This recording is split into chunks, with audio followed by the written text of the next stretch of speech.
Look around you. People are terrified of silence. They walk into a room and immediately turn on the TV. They get into a car and immediately turn on the radio. They sit on a toilet and immediately pull out their phone. Why? Because they are terrified of being alone with their own thoughts. They are running from themselves. Blaise Pascal once said, "All of humanity's problems stem from man's inability to sit quietly in a room alone." You feel lonely. You think this is a defect. You think it means you are unlovable or broken. You look at groups of friends laughing, parties, and crowds, and you feel a pang of envy. You are wrong. Loneliness is the poverty of self. Solitude is the richness of self. The Stoics understood that true power is not found in the crowd. It is found in the void. It is found in the silence where the weak go mad, but the strong become legends. If you are watching this, you probably spend a lot of time alone. Today, I am going to show you why that is your greatest advantage. We are going to stop running from the silence and start using it to build an empire within your mind.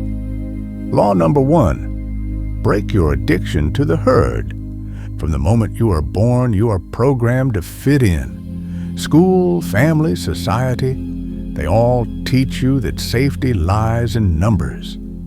Don't be the odd one out. Do what everyone else is doing. But look at everyone else. Are they happy? Are they free? Are they wise? No.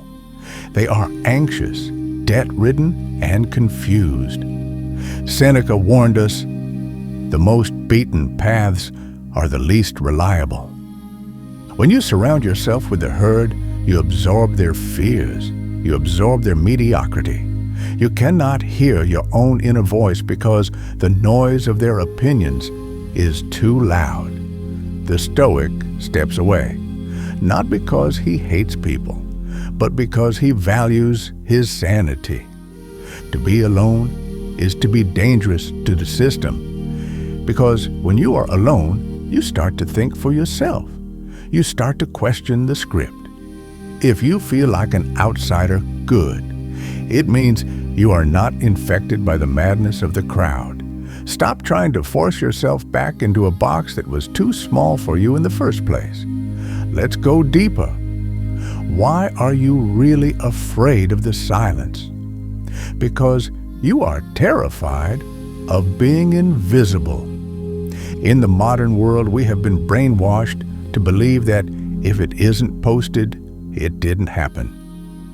If nobody sees me, I don't exist. You are addicted to being perceived. You need the likes, the glances, and the attention to prove to yourself that you are real. This is a sickness. When you enter solitude, the audience disappears. There is no one to clap. There is no one to watch, and this terrifies your ego. But the Stoic finds peace here. He realizes that his worth does not depend on the applause of the crowd. He is real whether they are watching or not. To be content in the dark, where no one can see your achievements, that is the ultimate test of confidence. Law number 2, face the quality of your own company. Here is a brutal truth. If you're miserable when you're alone, it is because you're in bad company. You rely on other people to entertain you, to validate you, to distract you. You're using them as a drug. When the drug is taken away, when you are alone, you face the emptiness of your own soul, and it scares you. A Stoic works on himself until he is the person he most wants to hang out with. Epictetus asked, "Does a philosopher need a babysitter?" No. A philosopher is self-sufficient. You must build a mind that is interesting, read deep books, learn skills, contemplate the universe. When you cultivate a rich inner life, solitude becomes a luxury. You stop saying, "I am lonely," and you start saying, "I am finally free to be with myself." If you cannot enjoy a quiet hour by yourself, you have work to do. You are hollow. Fill yourself up with wisdom, and you will never be lonely again. Law number 3. Solitude is the only place where you are real. Whenever you are with another person, you are performing. You might not realize it, but you are. You adjust your voice. You smile when you don't want to. You nod at boring stories. You suppress your true thoughts to be polite. You wear a mask to survive socially, but when the door closes and you are truly alone, the mask drops. The muscles in your face relax. You stop pretending. This is why solitude is essential for self-knowledge. You cannot know who you are if you are constantly reflecting who others want you to be. Marcus Aurelius, despite being surrounded by courtiers and generals, constantly sought retreat within himself. He wrote, "Nowhere can man find a quieter or more untroubled retreat than in his own soul." You need solitude to recalibrate. You need it to wash off the dirt of the day. Without these periods of isolation, you become a stranger to yourself. You become a collage of other people's expectations. Reclaim your identity in the dark. Law number 4. Greatness is born in the void. Look at history. Look at the men and women who changed the world. Isaac Newton discovered the laws of gravity while in isolation during a plague. Nikola Tesla said, "The mind is sharper and keener in seclusion and uninterrupted solitude." Originality thrives in seclusion free of outside influences beating upon us to cripple the creative mind. Be alone. That is the secret of invention. You want to build a business? You want to write a book? You want to master a skill? You cannot do it while texting your friends every 5 minutes.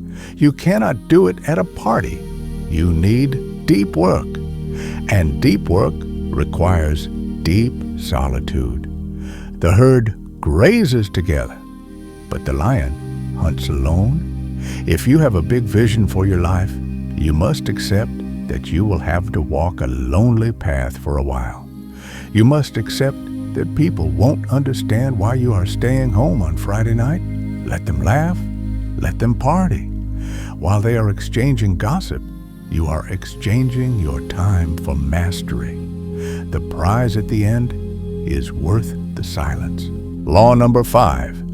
Build your inner citadel. Dependency is slavery. If you depend on your partner for your happiness, you are a slave. If you depend on your friends for your confidence, you are a slave. If they leave, you collapse. The Stoic ideal is autarkeia, self-sufficiency. This doesn't mean you don't love people. It means you don't need them to survive psychologically. Imagine your mind is a fortress. It has its own water supply, its own food, its own weapons.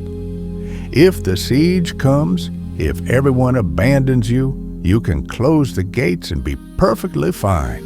This is the most attractive quality a human can have. Paradoxically, when you don't need people, people are drawn to you. They sense your strength. They sense that you are whole. Stop looking for your other half. You're not a half. You are a whole. Solitude teaches you to stand on your own 2 feet. It teaches you that you are enough. Once you truly believe that, you become unbreakable. Consider the ancient metaphor of the muddy water. Your life is a glass of water, and society is constantly shaking it. The news, the drama, the notifications, the endless opinions of others, they keep the water cloudy. You cannot see clearly. You cannot make good decisions because your mind is in a constant state of turbulence. Solitude is the act of putting the glass down. When you step away from people and sit in stillness, you stop shaking the glass. At first, it is still cloudy, but give it time. Slowly, the mud settles to the bottom. The water becomes clear. Suddenly, you realize, I don't actually want that job. I don't actually love that person. I don't actually care about that trend. Without the stillness of solitude, you will live your entire life chasing things you don't even want, simply because you never stopped shaking the glass long enough to see the truth. I will tell you the real reason you run from solitude. It's not boredom, it's fear. When the noise stops, the demons come out. The regrets, the insecurities, the painful memories, the questions you are afraid to ask. Am I wasting my life? Am I happy?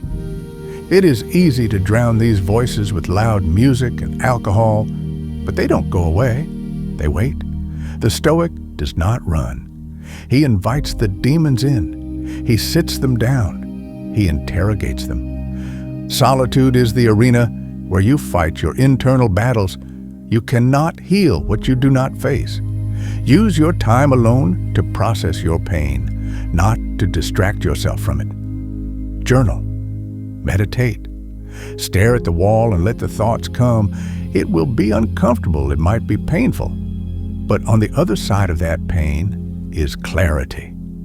You will emerge from that room lighter because you are no longer carrying the weight of the unsaid.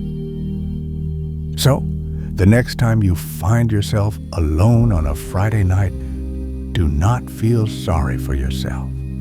Do not open social media to see what others are doing. Realize that you have been given a gift. The universe has cleared the room so you can have a meeting with yourself. It has given you the space to sharpen your blade. Society tries to tell you that being alone is a failure. Society is wrong. Being alone is a graduation. It is a sign that you no longer need the pacifier of validation. Embrace the void. Love the silence. Become the man or woman who can walk into the desert and come back not thirsty, but stronger. You are not lonely. You are free.